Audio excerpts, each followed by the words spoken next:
Charlie Screw, desde que grifa. Destruyo mi pasado y construyo mi presente. Sigo de renuente, sueño con pintarle el fuck you Cantón al puto del presidente.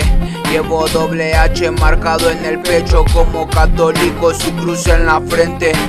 Escribir esta mierda, cuerdo me mantiene. Si rapeo en tu evento no es para entrar en ambiente, es para hacer quedar mal a toda tu puta gente, men.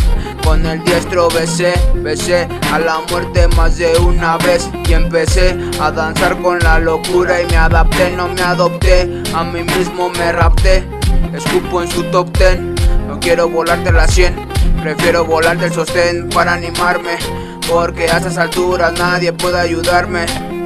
No decidí matarme con la intención de venir a educarles y demostrarles que no tienes más talento por tener más seguidores. Tu tumba no va a tener el mismo valor que la mía solo porque le pongan más flores. No te compares, tú sueñas con ser famoso, yo con abrir los mares. Tener a mi nombre un chingo de bares y de llenar con graffiti grotesco los bulevares. Sí, y llenar con graffiti grotesco los bulevares. No se te olvide, seguimos haciendo música para mentes ilegales. Para mentes ilegales. En corto los aniquilo, yo soy fierro de doble filo. Y tú no estás apto para esto, niño. Le tengo más amor a la cultura que a mi padre. Con la muerte ojalá y sea la única dama con la que baile. Y no le pongo pretexto, me bendicen mis textos. Cada vez más muerto por fuera, les damos escuela de cómo se escupe la buena mierda. Como con la que tapas el baño de tu cantón, de ceje grifa con el stickman. Tendidos como banda, de Saltillo a Estado de México. Lanzamos cortinas de humo de tanta madre que fumamos.